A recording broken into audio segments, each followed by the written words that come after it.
Now that I've given you my top 10 favorite movies of 2015, it is time for the list that pretty much deserves a finger. And again, disclaimers first, I have not seen every movie this year. I heard there were some real atrocities out there that I did not see. And yeah, I don't bother to catch up on those because what's the point? Also, most of the movies on that list actually came out in January and early spring. So I didn't actually review them on my channel because I started this channel in summer and now it's time for my sweet revenge. Disclaimers have been disclaimed, let's do this. That is one big pile of shit. Coming in at number 10 was a movie that I was actually looking forward to for some random reason. Pixels. Yeah, this could have been the return of Adam Sandler because the concept itself is funny. Futurama did a 20-minute episode on this concept and it was hilarious. Adam Sandler delivered another lazy-ass movie that contained the same lame jokes that we are all sick and tired of. It contained the same actors that we're all sick and tired of. I mean, Kevin James as the President of the United States, go fuck yourself. That is one big pile of shit. Number 9 was probably the first movie I saw this year, and oh my god, did that put me in the mood. The Loft. Yeah, this movie was pretty much anti-Hateful Eight. It tried to be a murder mystery with a bunch of people being suspicious of one another so you can be like, oh, who's the killer? But this movie was not intelligent enough. The dialogue was bad. The acting was horrendous. And the overall plot was really not well thought through because it doesn't make sense whatsoever. Hated this film. That is one big pile of shit. Coming in at number 8 was yet another poor attempt at turning a video game into a movie. Hitman Agent 47. And the worst thing about this movie is that they actually tried to do it before and they hired the same writers and expected a different result. I mean, that is the very definition of insanity. This movie was a shitty, nonsense, over-the-top bullshit flick and I hated every second of it. That is one big pile of shit. Number 7 was another unnecessary action movie, Taken. I know it's called Taken 3, but look at the poster. Liam Neeson should just stop. Yes, the first Taken was cool. All the sequels suck. All the other Liam Neeson is a badass movies just start to annoy the living shit out of me. The action was very poorly choreographed. The cinematography, oh my god, shaky cam. Fucking shaky cam. You couldn't even tell what the fuck was going on in this movie. And it was a poor ripoff of The Fugitive. So yeah, please, let us put this franchise to rest once and for all. That is one big pile of shit. Coming in at number 6 was a movie that tried to captivate the essence of movies like Fatal Attraction and Basic Instinct and introduce it to a new generation of viewers, The Boy Next Door. And boy, did that movie fail. Because it was generic as shit, the acting was over the top, the plot was predictable, it was filled with stupid ass cliches, but hey, Jennifer Lopez is still a hottie. That is one big pile of shit.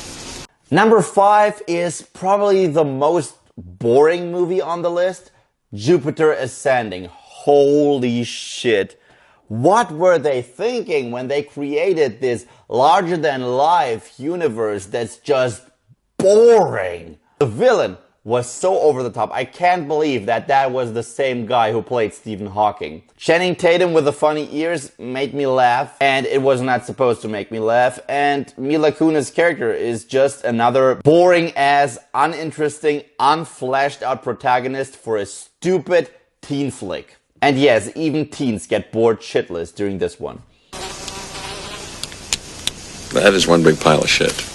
Number 4 was also, surprisingly, another movie that I was actually looking forward to. Sinister II. I loved the first Sinister. It was scary as shit. It was a great original horror movie that creeped the living shit out of me. The sequel, however, oh my god! What happened? I mean, seriously, what happened? It left out all of the themes of the original, replaced it with a side plot that no one gave a shit about, replaced actors like Ethan Hawke with exchangeable random people, and delivered yet another generic horror movie that was clearly a cash grab.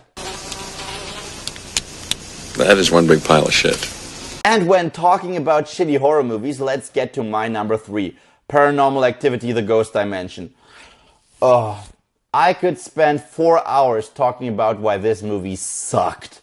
First of all, the franchise just gets continuously worse and they're trying to milk it as hard as they can. But this time around, they even removed the fear of the unknown by giving us this weird blob-ish creature. And you're like, what's the point? Seriously, what's the point?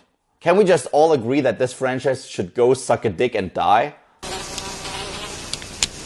That is one big pile of shit. And coming in at number 2 is a movie that I actually did review on my channel this summer.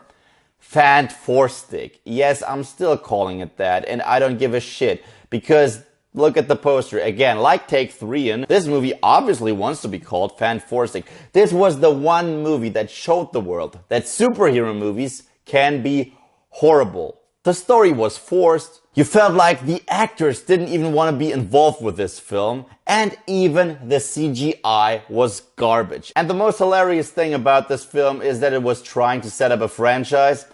Not in this life. That is one big pile of shit. And folks, this is it.